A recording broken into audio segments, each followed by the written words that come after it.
En vérité, Jésus est venu pour qu'on fasse quoi? On puisse retrouver le premier objectif de Dieu pour nos vies. Quelqu'un me suit? Maintenant, pourquoi les gens n'y arrivent pas?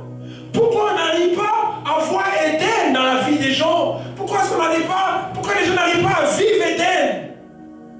Quelqu'un me suit?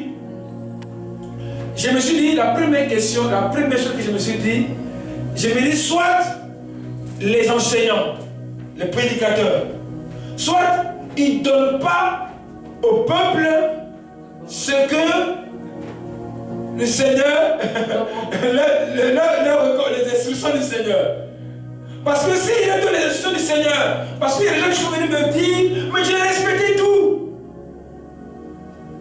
C'est comme le jeune homme qui est venu. J'ai dit, fais comme ceci, fais comme ceci. Et il dit, tout ça, j'ai respecté. Mais sauf, c'est pour ça que j'ai dit, tout ce qu'il vous dira. Pas, je vais respecter cette partie, ça m'arrange. Je vais respecter ça. Ça ne m'arrange pas. Ça, je laisse de côté. Oui, j'ai déjà dit, mais ça, bon, ok. Moi ça ne me convient pas trop. Ça, je laisse de côté. En fait, je me suis dit, peut-être la première cause, c'est parce que les gens, ils trient la parole de Dieu. Ils respectent ce qui les arrange. Ça ne marche pas. Pourquoi? La Bible dit, celui qui a dit tu ne diras pas, le même aussi a dit tu ne mentiras point. Tu vois ce que je veux dire? Donc, on ne peut pas trier la parole. Ça, c'est la première raison que je me suis dit, la première explication que j'ai trouvée. La deuxième explication, je me suis dit, soit on ne prêche pas vraiment la parole. Parce qu'un jour, Paul arrive dans une ville et les gens, ils étaient là. Il dit, avez-vous entendu parler de cet esprit? Il dit, non, on n'a jamais entendu parler. Donc, s'ils n'en ont jamais entendu parler, ils ne peuvent pas en profiter.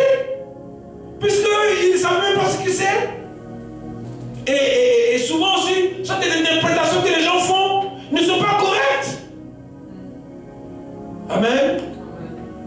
Il faut que ce livre de la loi ne s'éloigne point de ta bouche, ne s'éloigne point de toi.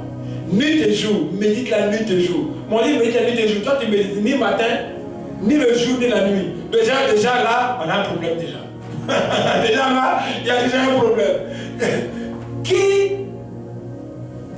Si tu lis la parole nuit et jour, on dit la nuit et le jour. Parce que la nuit, Dieu va donner la nourriture de la nuit et le matin, il te donnera la nourriture du jour. Maintenant, si tu as eu la nourriture du jour, ok, j'ai lu la journée, mais la nourriture de la nuit, est-ce que quand tu manges le matin, non? Tu manges aussi le soir. Parce que est-ce que la nourriture du soir ne peut pas compenser la nourriture du jour et la nourriture du jour ne peut pas compenser la nourriture du soir? Quelqu'un me suit? Nuit et jour. Il y en a qui ne lisent pas. Et ils ne lisent pas. Et en même temps, ils disent, bon, si tu vas aller, il faut prier pour moi. Hein. Mais mon ami, moi je ne peux pas prier pour toi. Chacun doit prier pour lui-même. Chacun doit prier pour lui-même. Donc, j'ai commencé à dire, j'ai dit, non, il y a un problème. C'est qu'il y a quelque chose qui ne va pas. Il dit, si vous respectez mes commandes, votre bonheur sera comme un grand. Je veux que tu notes cette parole. Elle est pour toi. Cette parole est pour toi. Et elle fait partie de ta destinée. Et elle commence aujourd'hui. Alléluia.